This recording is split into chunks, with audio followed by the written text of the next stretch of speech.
Today's story comes from the family subreddit and was posted by Thrower Classrooms and was titled, My Female 25. Church is foregoing their tradition of honoring graduates to instead honor homeschooling moms.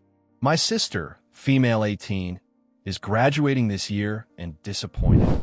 I'm currently attending college out of state. I'm no longer religious and haven't attended church since I moved out for college at 18. The church in the title is the one I grew up in along with my sister. She'll be graduating this year, and I made plans to come home to attend two things: the ceremony at her school and a Sunday church service where graduates are honored. I, myself, was honored with other graduates when I was 18, and the church asked graduates to wear their school gowns to church to walk down the aisles as they played the graduation song. Once everyone was on stage, the youth pastor announced each graduate by name, the school they graduated from, and what they planned to major in college.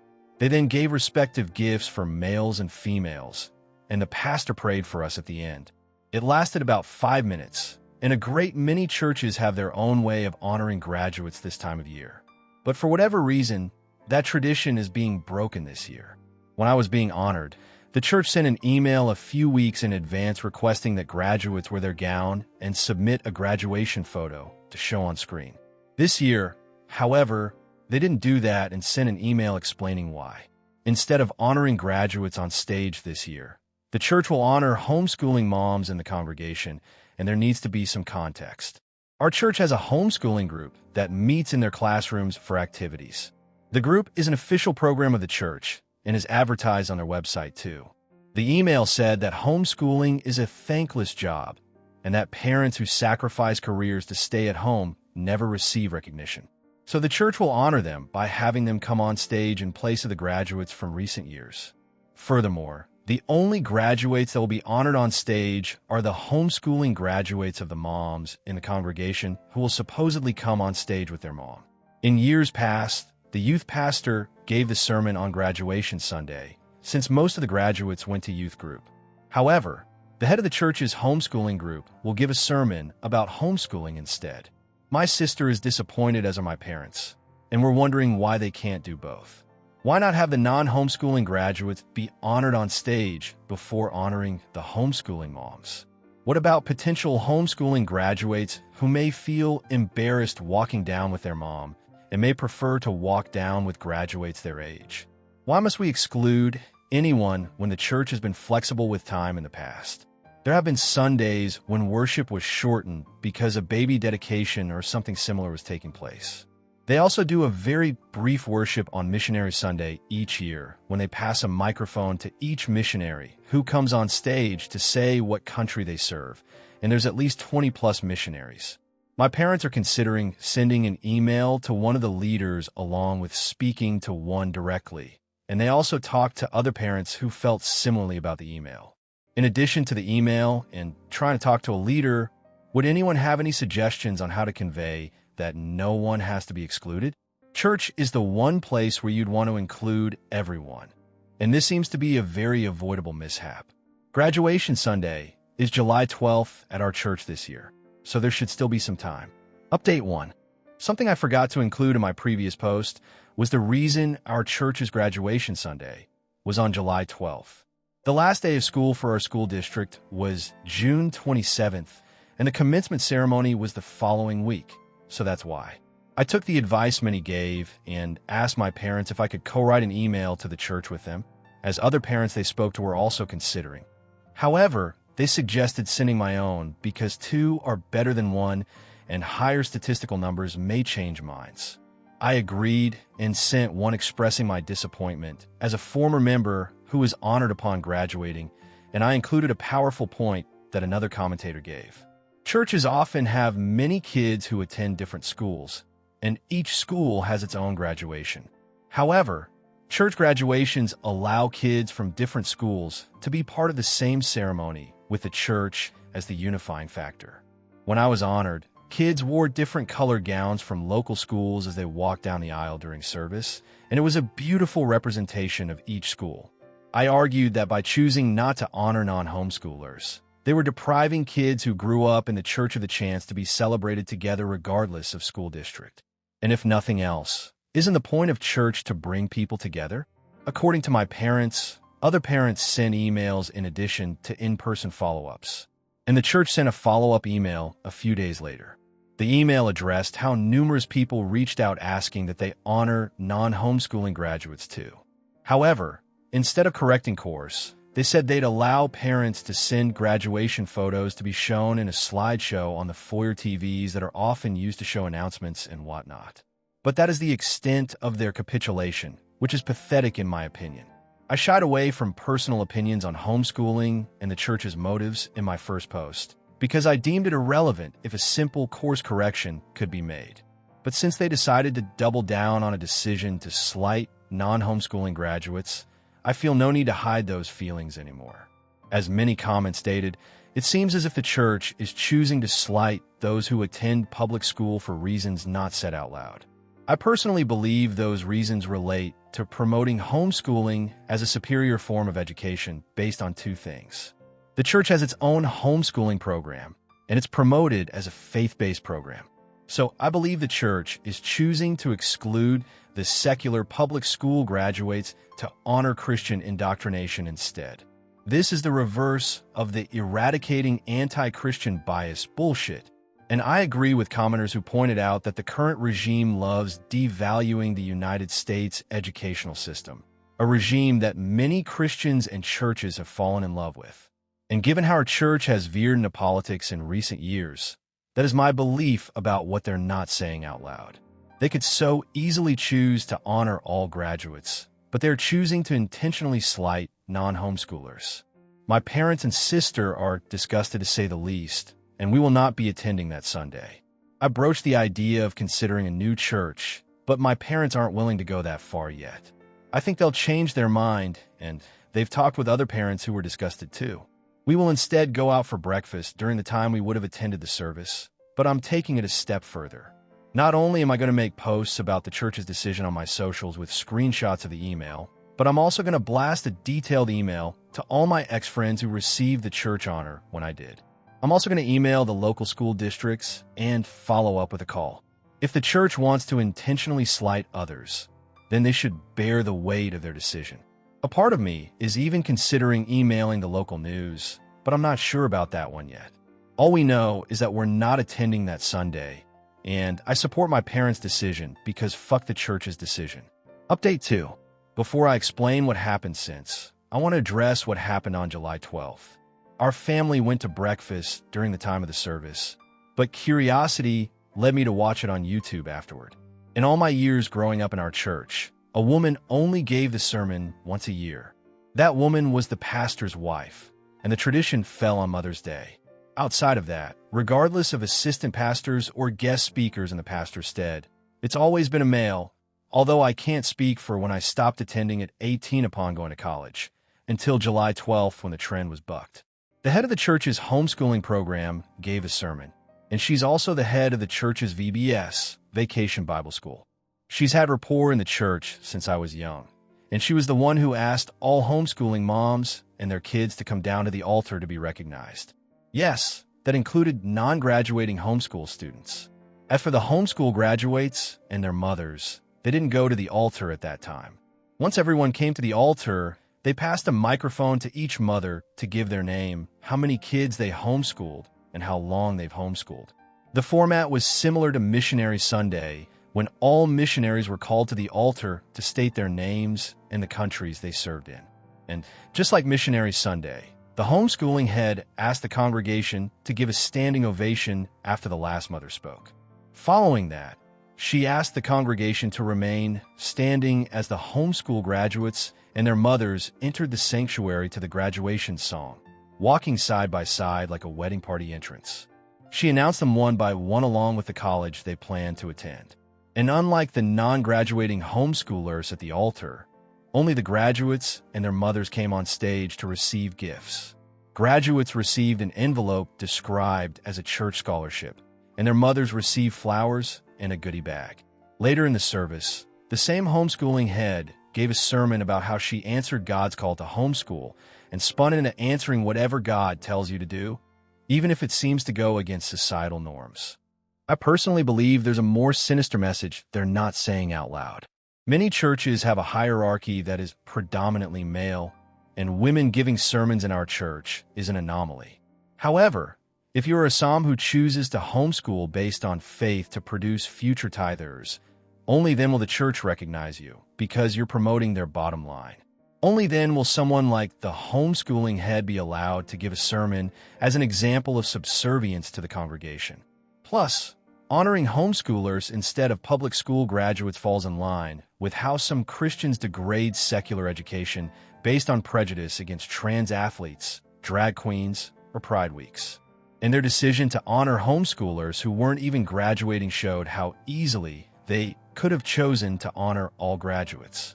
Quite the contradiction to when our pastor said, "All lives matter," in response to the 2020 BLM protests where he stated that God loves everyone equally.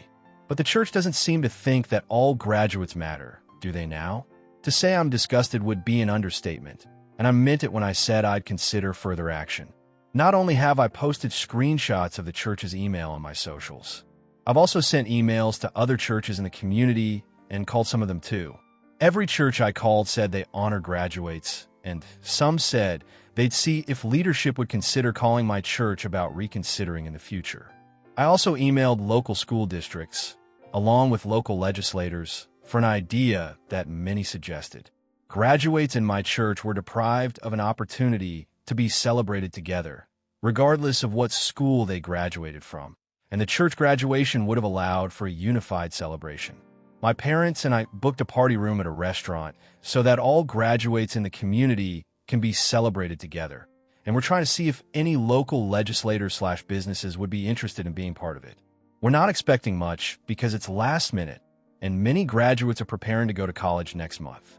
We're keeping it small and open only to graduates in our church due to its last-minute nature. But I'm hoping it'll serve as a proof of concept we can grow into a community event next year. And because I'm that type of petty, the Bible has a verse about how God turns bad things into good things for his glory, Genesis 50 verse 20. In this case, my church is the bad thing that will sprout a tradition of a unified community celebration of graduates regardless of school, and we're going to open it up to our community through advertising next year when we have months to plan in advance. However, we're also going to invite the homeschooling graduates because we want everyone to be celebrated. I love the quote from Michelle Obama that says, "When they go low, we go high." That's why we're inviting the homeschooling graduates too. Jesus didn't discriminate. He welcomed everyone. My church discriminated. I refuse to be like them, and I'm not even a Christian anymore. We're looking into getting an MC for the event who can call all graduates to the front in their gowns, and we're working on a gift for them similar to the church's scholarship in recent years. I cannot wait to plan next year's months in advance, and this year's smaller party will be easier to manage for proof of concept. I'll update after the party as we're booked for early August and have already begun spreading the word within our church thanks to other parents we know. The party will be in early August on a Sunday immediately after church, as families often go straight to restaurants from there, and it's a day that many people are already off. I appreciate everyone who suggested trying to find an alternate way to celebrate graduates. And as a former member who once received the church's recognition, I can't help but feel a certain calling to take up what the church has decided to forfeit. And the best part is that it'll be minus the church's indoctrination and simply a community celebration. I look forward to updating after a successful event that can hopefully be the start of something special in our community. The second story is from BOR Updates subreddit. It was posted by Playful Magician 831 and was titled, "Am I the a-hole for telling my girlfriend I'm tired of chasing her after 6 years together? My girlfriend, 30 female, and I, 31 male, have been together for 6 years. I've been planning to propose soon, but I've been struggling with issues I've brought up since day one of our relationship that haven't changed. The main issue, I feel like I'm constantly chasing her for attention and affection, especially in social settings. When we're in groups with her family or friends, she won't come to me. I always have to go to her. She won't initiate conversation with me unless I speak first. And even then she just gives short answers without asking me anything back. When I suggest things, she'll say no, but when someone else suggests the exact same thing, she'll do it. What makes this harder is that she's bubbly and engaging with other people, but cold towards me. It's like she saves all her warmth for everyone else. I feel she always prioritizes her convenience instead of our relationship. Some examples of what I mean. 1. We usually meet closer to her place, 2 hours commute for me. Even for my birthday celebration, we plan each other's birthday. She still wanted me to travel to her area rather than meeting somewhere more convenient for me. At social gatherings with her family, she'll leave me alone without saying anything, even though I don't know her family well and was expecting her to include me or at least stay with me, or just check in from time to time if I'm all right. When our relationship was struggling and was about to break up, I suggested couples therapy, which I offered to pay for. Her first concern was that the location was inconvenient for her. I've raised these issues repeatedly over 6 years, but nothing has changed. Recently, I sent her a message saying that after 6 years together, I don't want to feel like I'm still chasing her or courting her, and that I'm not going to pursue her all the time anymore. Her response was just question, and then silence. It's been over a day, and she hasn't messaged me. Historically, I've always been the one to reach out first and apologize, even when I'm the one who's hurt. I decided not to respond to the question because I felt like that would just be chasing her again. But now I'm second-guessing myself. Was I too confrontational? She's never been in a relationship before, so maybe she doesn't understand what she's doing? Am I the a-hole?